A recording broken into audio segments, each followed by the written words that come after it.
This revolution is not going away. This is the Ron Paul Liberty Report with Ron Paul, Daniel McAdams, and Chris Rossini. We are all ambassadors of the Ron Paul doctrine, and it's so simple. Just tell the truth. An idea whose time has come cannot be stopped by any army or any government.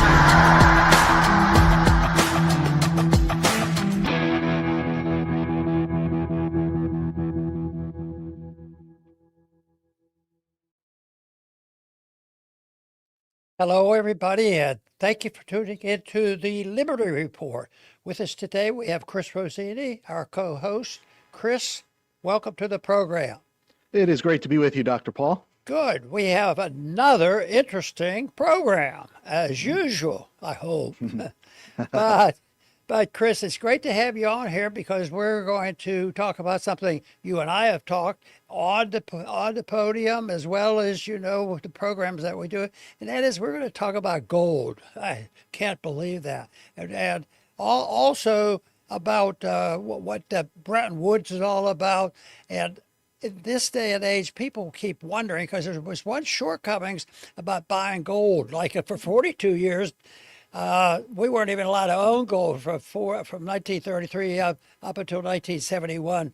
So it's been a mess in a country that brags about the freest country and sound money. But I think our government got away with a lot. But then there were some changes made, and we became the reserve currency of the world. We'll be talking more about that. But what it leads to is a volatile market. Just take a look at what's happening.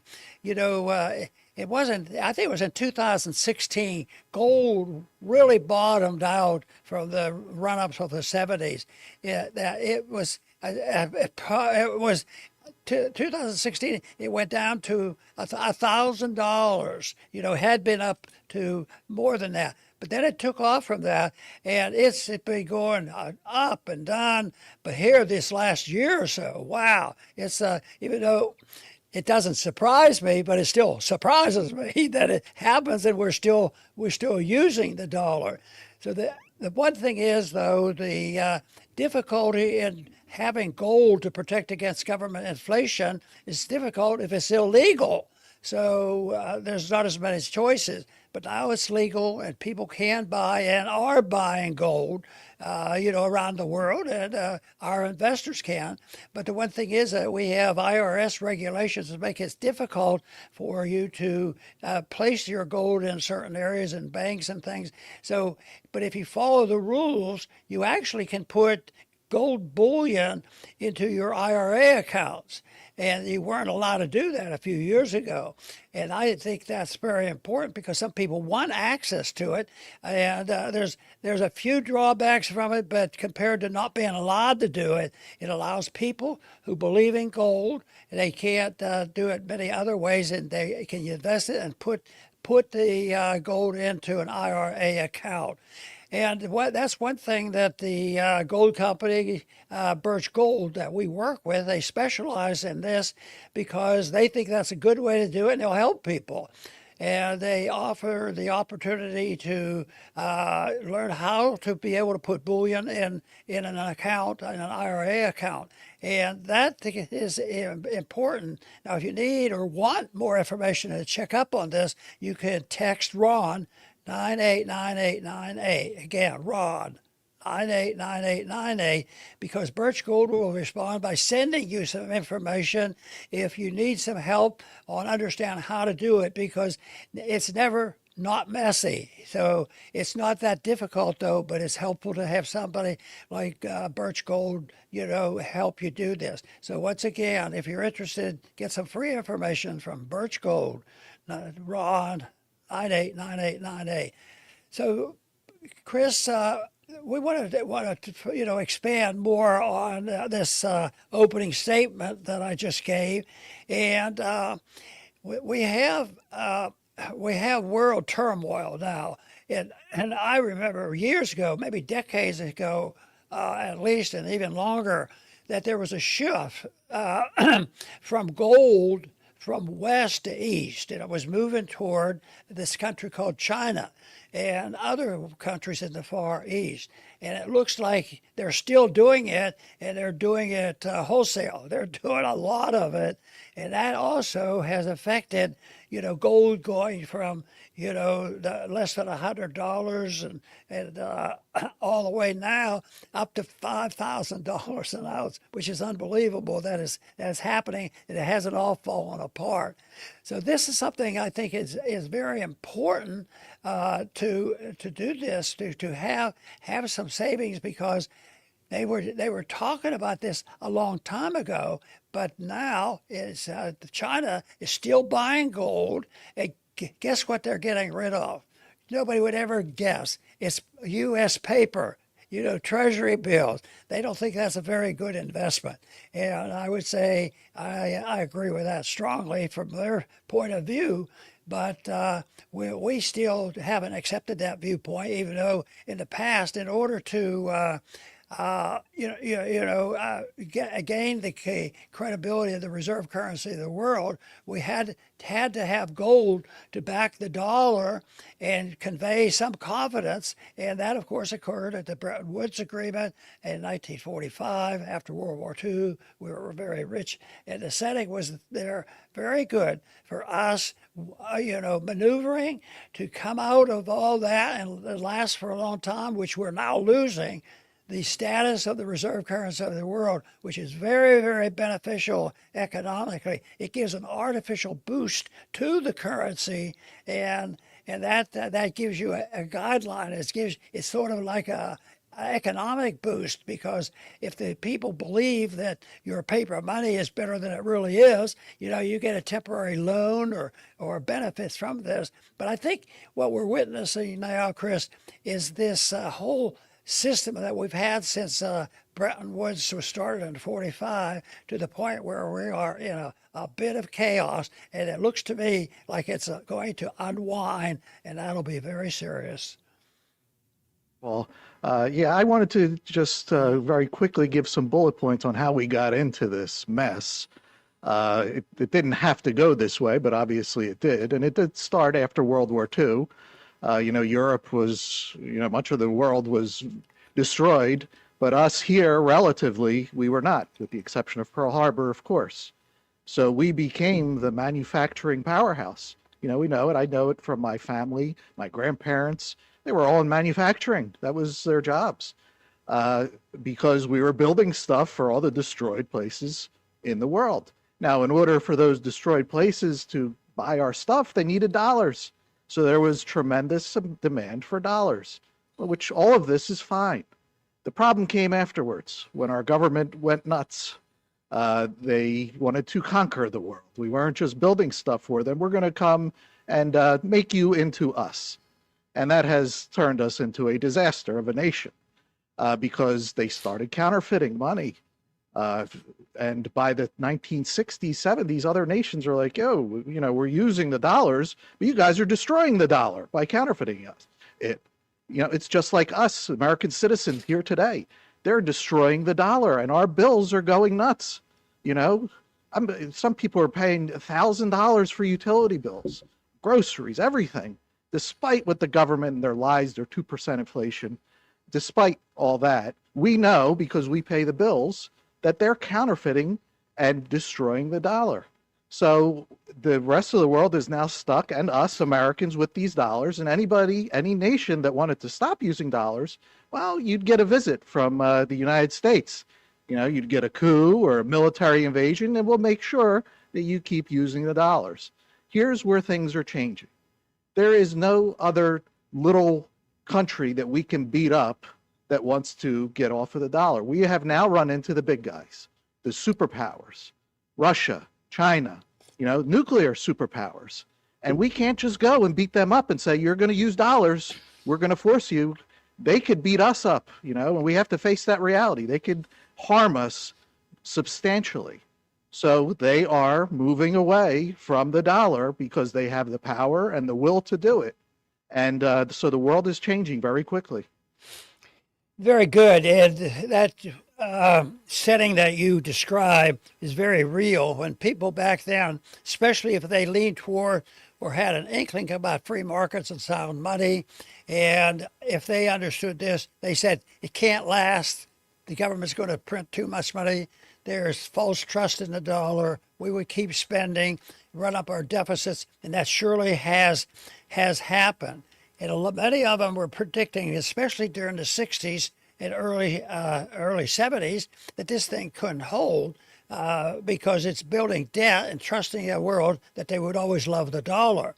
And yet, the predictions by those who understood monetary policy said it's going to stop. And I can remember literally the minute it stopped, because it was a big moment in my understanding or the thoughts that I had about money. And that was August 15th, 1971, on a Sunday night when Nixon got up and says, sorry, folks, we're flat out broke. We printed too much money and we're in big trouble. They're dumping the dollar, and it went on and on. So we were at least, the citizens of the United States, we were not allowed to buy gold, which would have helped. But that would have kept, let them know where they really stood. But they they did that, and when they did this on August 15th, what it said is those foreigners were still allowed to bring their Federal Reserve notes because we were passing them out and buying stuff and, doing this, and the world trusted it because the dollar was so strong.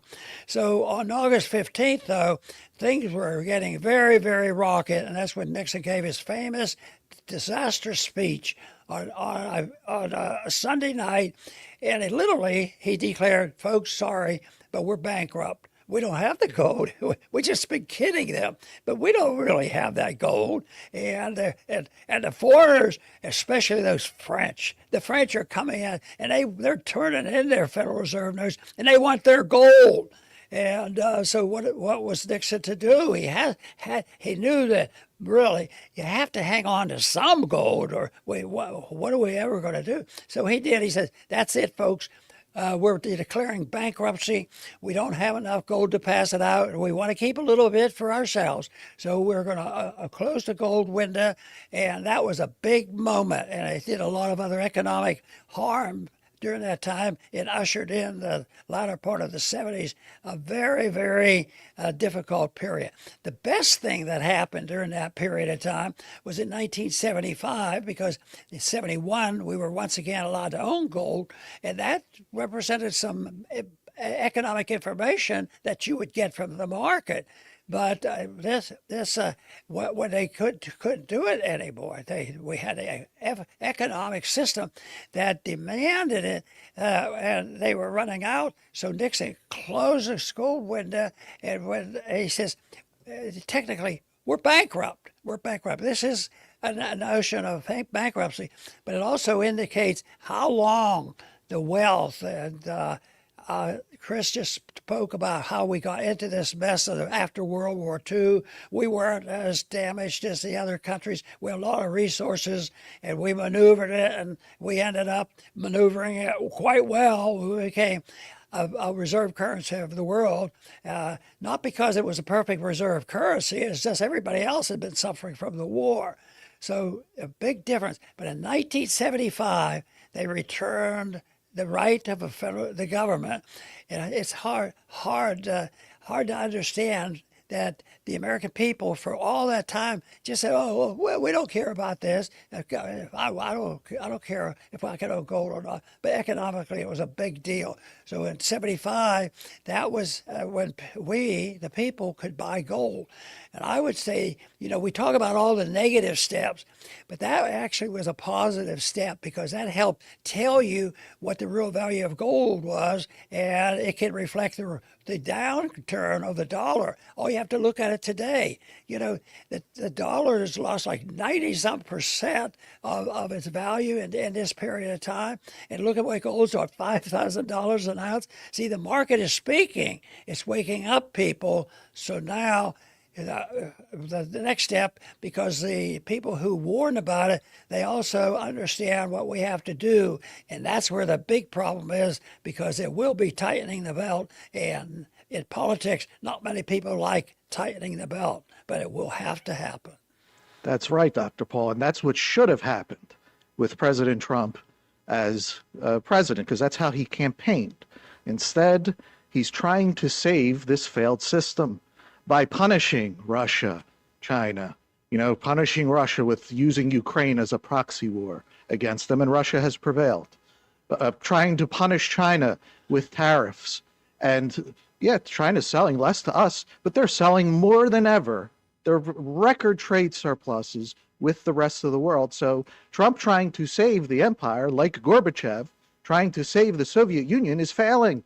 They're not going in the right direction. And it's the state, the U.S. government, that is the albatross around our necks, but he's expanding it. So we're going in the wrong direction, trying to punish the people that want out of, being abused by the U.S. dollar system. And we're all being punished because President Trump is going against, what he campaigned against, which is making America great again. He's not doing it. He's trying to make the empire great again, and it's all failing. Very, very good. And bringing up the subject of foreign policy is very important, because that's where we do get ourselves into trouble, because we threaten people and we tell them to do something. And if they do, we give them more Federal Reserve notes and they're happy. But now they're more hesitant and they don't do it, so we bomb them.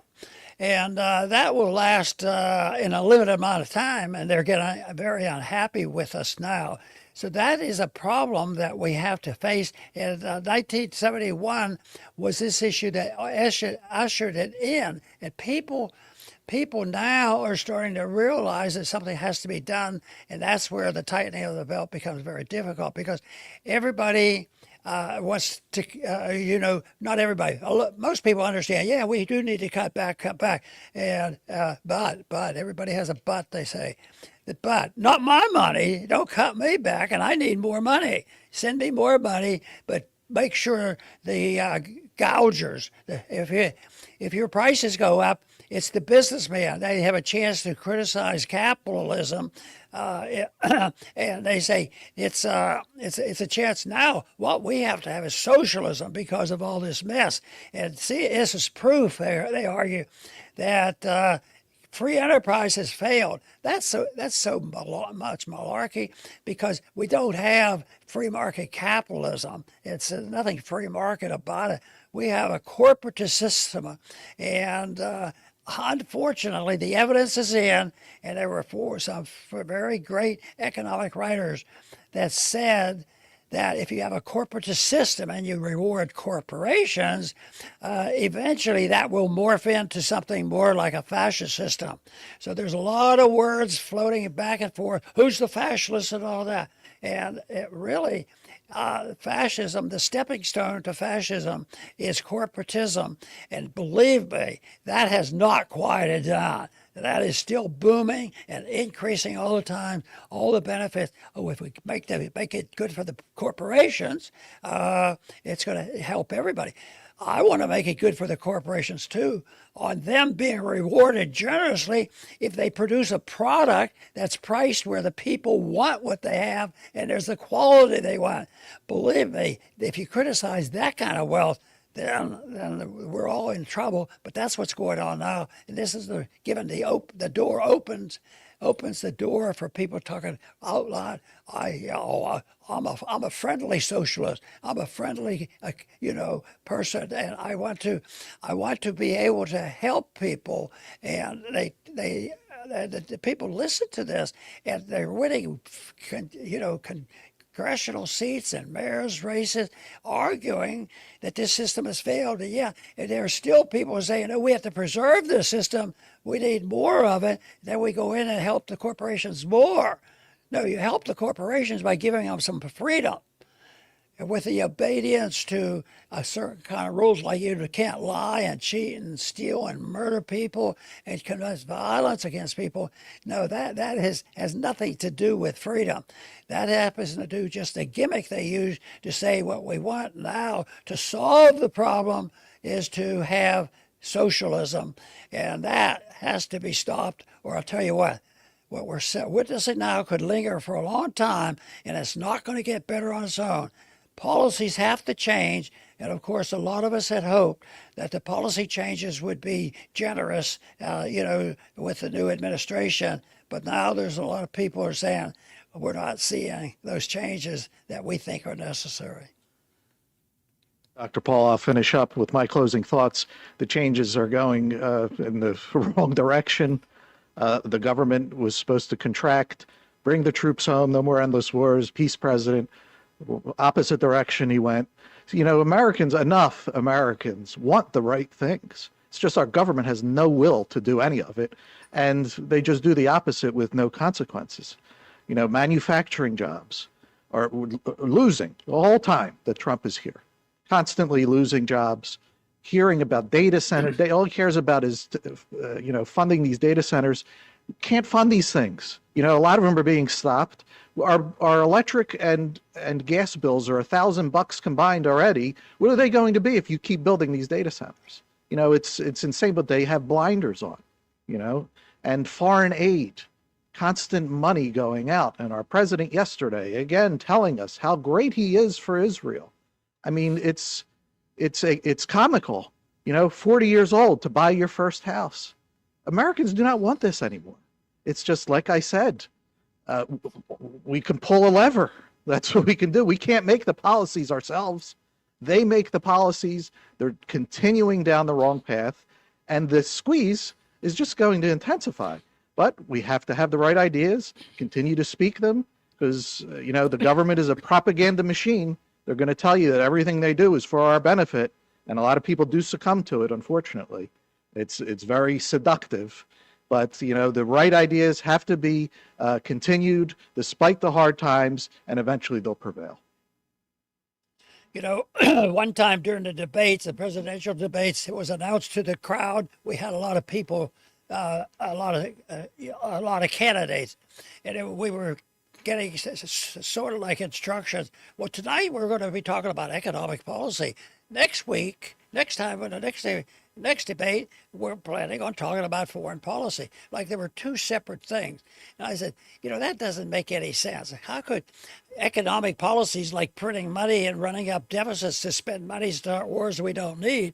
So there's a connection. But what about a war that's a hot war that consumes so much and it's dangerous? A lot of people get killed. It's all a policy of interventionism that that really is at stake. Excuse me. That is the thing that we have to make sure they understand. The policies of interventionism in economics is similar to the policies of foreign policy. Tariffs, that's foreign policy, but it's still being discovered now, and I believe it wholeheartedly. Over 90% of the tariff money is collected from American consumers. And now we have an administration that wants to say, well, we have so much money collecting these tariffs. It's been so successful that the treasuries are so big, we have to start giving this money away to really help the people. Yeah, but where did they get the money? They stole it from the people anyway, through tariffs and inflation. So it's so much hypocrisy. And of course, when you get involved in the monetary policy, that's the big taxing authority. And, people worry about sales taxes and capital gain tax and all. But the biggest tax and the worst tax is the tax that taxes the middle class and the poor the worst. And that's the inflation tax. They can steal value out of your money. If you have a $100 bill in your pocket, they can steal $50 of that without a gun. Oh, no, I had corrected. There is a gun, but they don't have to march in and take your wallet or take your 50 cents and take it that way. No, you don't. What they do is they just diminish, they increase the supply of money, diminish the value of the dollar, which is happening. And we've gone through all this. And then that, if you have a 50% devaluation of the dollar, then prices have gone up, and then the people blame somebody else. They'll blame labor unions for demanding too much labor, or they'll be blamed profiteering. So it's just a tragedy that there's so little understanding about the taxation under these systems. So I think economic policy is very, very important if you're talking about a world of peace and promoting peace, because you can't do it when you have a secret body of people that can get together and print all the money they want and secretly pass it out around the world and manipulate foreign policy and wars. That won't last, isn't lasting. It's coming apart now, and we're losing steam. We are not the kingpin that we used to be, and our country is poorer than it used to be. And if you measure that by the weakening of the reserve currency, it's a really big warning of what's happening. So this is one of the reasons I've spent a lot of time trying to get people to understand the value of the dollar, the value of the money, and that depreciation of the money. And when you think of it, why is that so important? Well, it's involved in every transaction that we do, because it's one half of the transaction. Essentially, we measure things in dollars. You want an item, you have dollars. So the dollar, but they say it's the person making the product. They have supply and demand and all kinds of things to worry about. But the people doing the money, they just say, a dollar is a dollar is a dollar. And it's the other people that have to keep the prices down. But the dollar is half of the whole transaction. That's why it's so important. If people keep thinking that you can have runaway spending and run a militaristic foreign policy, they have some surprises giving. But the wonderful part about the suggestion I said is that if you want more peace and more prosperity, you're going to get it with sound money and limited fund and limited freedom and limited intrusion of our freedom. So the benefits are so overwhelming. I'm surprised that we do such a poor job in convincing more people. Don't look for the socialists to come in and solve the problems which a bunch of socialists have created for us. So I'm a strong believer in liberty. I believe it's valuable, and it's difficult to get perfect freedom. That's not going to happen. But I'll tell you what, when the other side's looking for perfect socialism by serving the 5% of who are going to run the country, that is very serious, and it is an understanding that has been distorted for years, especially in our universities. So we do need a revolution, but I see it in ideas and reassert our belief in what the founders believed in, that liberty is superior to a tyranny. I want to thank everybody for tuning in today to the Liberty Report. Please come back soon.